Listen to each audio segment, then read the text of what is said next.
Wakil Presiden Yusuf Kala ikut mengomentari dana aspirasi yang digulirkan DPR. Berikut adalah petikan pernyataannya. Sebenarnya begitu anggaran itu diputuskan oleh DPR dalam bentuk undang-undang, itu sudah aspirasi DPR kan? Sebenarnya. Tapi Bapak setuju dengan penambahan juga nih Pak? Saya belum tahu esensinya hal itu, belum tahu tujuannya apa. Tapi jangan lupa kalau bicara aspirasi, semua APBN itu aspirasi DPR juga. Kan DPR yang bahas dan setuju kan? Tidak perlu lagi tambah ya Pak? Iya mestinya seperti itu. Karena semua itu aspirasi DPR. Ada nggak di luar aspirasi DPR yang 2.000 triliun kan? Kan semua aspirasi DPR, kan semua dibahas, semua dibicarakan, semua dibicarakan dengan pemerintah.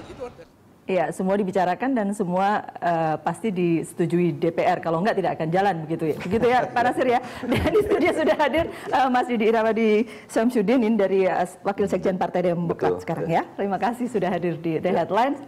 Kalau melihat rancangan ini, apa tanggapan Partai Demokrat? Partai yang kalau saya kira ini harus dipikirkan matang-matang ya. Apakah ini harus ya dana ini? Kalau saya pribadi, saya rasa ini kurang tepat ya. Karena anggota dewan itu sudah jelas domain pekerjaannya di bidang legislasi, merancang anggaran bersama pemerintah, lalu pengawasan. Kenapa tidak konsentrasi di sana saja? Begitu banyak pekerjaan menyangkut tiga tugas ini gitu loh. Kalau lalu kemudian ikut-ikutan mengenai eksekusi anggaran ini kan berarti dana aspirasi, dana untuk ke dapil, mengeksekusi. Nambah pekerjaan lagi gitu ya? Saya kira nggak tepat ya, itu domainnya eksekutif gitu ya. Ada eksekutif kedua gitu ya Mas. Domainnya eksekutif itu gitu loh. Jadi ini jadi tumpang tindih. Dan pertanyaannya kemudian kan ini soal produk. Ini jadi disoalkan juga karena produktivitas legislasinya kan rendah. Kok sekarang tiba-tiba urusan duit ini kan gitu. Tetapi mungkin juga karena saya bukan anggota DPR, jadi mungkin sama pendapat saya dengan Mas Didi. Saya rasa nggak begitu ya.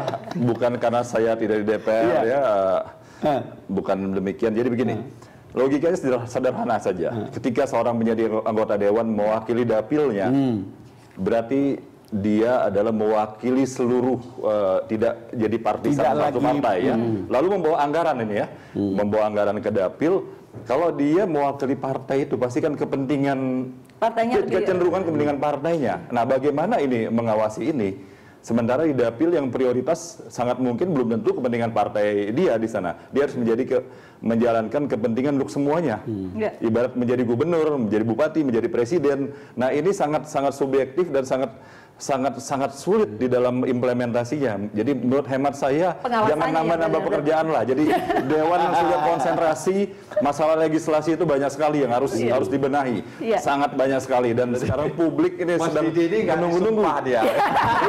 Kalau saya disumpah kemarin untuk menindaklanjuti menyerap aspirasi masyarakat gitu loh. Tapi boleh ditanggapi sebentar, saya minta Mas DHM dulu baru ke Pak Nasir. Ya kalau saya sih kalau aspirasi itu menurut saya lebih baik bikin kayak Bu Risma itu loh. Bahkan Bu Risma itu kasih programnya gratis kalau mau.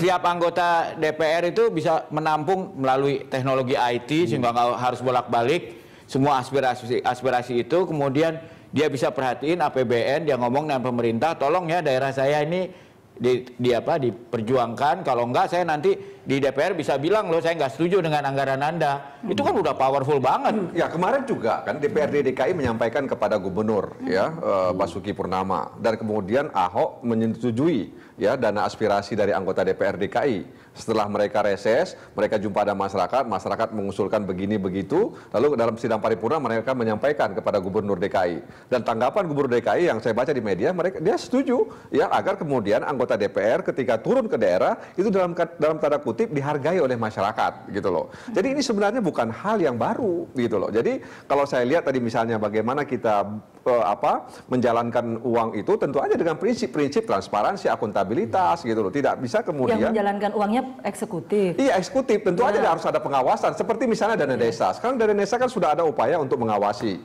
ya, berlapis pengawasannya sehingga benar-benar peruntukannya itu jelas untuk masyarakat. Yang perlu dipertimbangkan nanti adalah jangan sampai kemudian dana ini tumpang tindih, ya, tumpang tindih dan kemudian double penganggarannya. Jadi APBD setempat menganggarkannya, APBN juga menganggarkan. Nah, itu nggak bisa dan itu bisa kena ya bisa tindak pidana.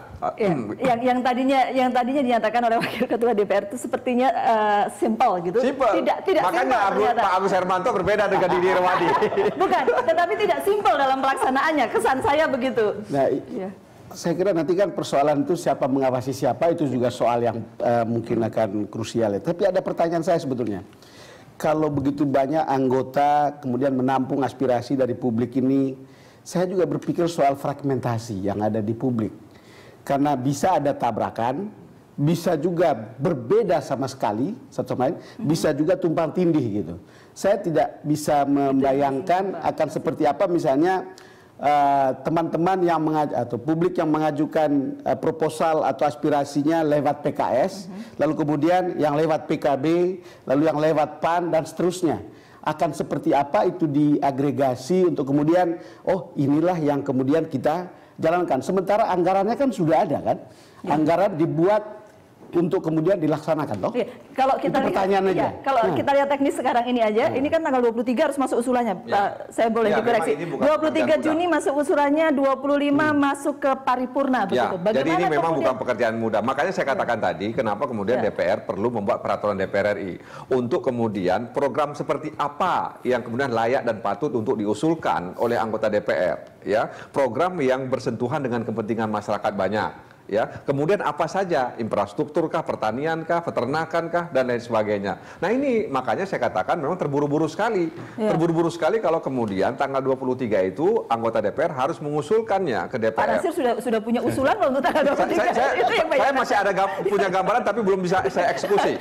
Mas Didi kalau begitu posisinya saya begini, tetap melihat akan sulit secara objektif ya menyalurkan itu anggaran ya. Ada daerah-daerah yang misalnya partai tertentu dominan di sana, ada partai lain lagi dominan. Ini bagaimana keadilan bisa didapatkan oleh publik? Ini kecenderungan, saya tidak mengatakan semua anggota dewan. Dong, Mas Didi. Ya, tapi dari sebuah kita anggota dewan, sebuah kemenangan yang mereka raih di daerah itu, milik semuanya. Kita bagaimana harus kemenangan. Saya kira kalau bicara kita anggota dewan ketika membawa nama dapil, kepentingan masyarakat banyak di dapil itu. Kalau hemat saya, kan di situ dia menindaklanjuti aspirasi, dia menang di wilayah itu, lalu dia menindaklanjuti aspirasi itu. Kalau mereka banyak di situ berarti makin banyak lah pembangunan di daerah. Pak Nasir, Mas Didi, sebentar. Saya sih membayangkan teknis aja ya. Nih 23 masuk usulan, 25 dibahas, menyesuaikannya dengan seluruh anggaran yang ada RAPBN tahun 2016 dan kemudian. Saya potong sebentar. Jadi saya dengar informasi yang saya dengar 23 usulan,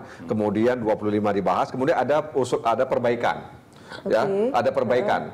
Kalau usulan-usulan itu tidak lengkap, ya usulan-usulan itu program tidak lengkap, tidak kemudian kan kita disediakan formulirnya, formnya disediakan. Kalau kemudian ini tidak lengkap, dilengkapi, dan itu bukan kemudian jaminan kemudian program itu bisa disetujui, ya. Ada mekanisme kemudian program itu disetujui atau tidak. Jadi memang sebenarnya mekanismenya apa? Nah, mekanisme itulah yang saya katakan harus ada lewat peraturan DPR RI. Dan itu belum dibuat mekanisme. Setahu saya kemarin belum. Oke. Ya, mau diselenggarakan 2016 tapi kayaknya masih agak ruwet ya Pak Nasir ya. Ya, karena kenapa harus 23? Karena ini terkait dengan siklus anggaran. Oke. Ya. Pelaksanaannya jadi saya tidak bisa membayangkan kalau posisinya begitu ketika aturannya pun belum dan settle. Kita tahu kalau DPR bikin aturannya sendiri pasti juga tidak sederhana kan? Itu kira-kira gitu. Itu akan menjadi lebih lama lagi. Saya mencoba berpikir praktis ya. Memang betul makin banyak uang ke rakyat itu makin bagus kan? Kira-kira gitu ya Mas Nasir ya? Kemudian teman-teman DPR punya anggaran khusus untuk kemudian sampai ke situ juga makin bagus sebetulnya di satu sisi. Tetapi kan cerita kita ini adalah kalau itu dijalankan seperti tadi Mas Bambang bilang, itu bisa terjadi menimbulkan masalah bagi anggota DPR sendiri. Kata Mas Nasir, bisa mencebloskan diri sendiri untuk ada 560 orang. Lalu problemnya adalah bagaimana hubungan antara DPR sini dengan DPRD di daerah. Karena ini kan bisa juga orang seperti ini, dana aspirasi juga kita. Gitu. Ataukah jangan-jangan nanti hubungan vertikal usul-usul itu dari DPRD 1, DPRD 2 terus ke DPR kan gitu kira-kira. Maka kekhawatiran misalnya Mas Didi tadi nanti satu partai jadi sebuah proyek itu akan ditentukan oleh kemenangan partai padahal di situ kemudian kan semua orang harus bisa ditampung aspirasinya kan? Iya, itu repotnya. Ya akan seperti apa peraturannya untuk bisa menjaga seperti itu? saya tadi Ya sebenarnya selama ini kalau kita mau lihat praktek di provinsi, kabupaten, kota sudah terjadi. Ya masing-masing anggota itu mendapat dana aspirasi. Ya, itu dalam skop yang lebih kecil ya. Itu mungkin lebih mudah saya berpikir untuk yang daerah yang. Nah makanya kalau biasa kan begini ya, siklus anggaran itu ada pembicara pendahuluan. Sekarang masing-masing mitra kerja, masing-masing komisi itu mengajukan anggaran, pagu indikatif, ya, pagu indikatif kepada masing-masing komisi.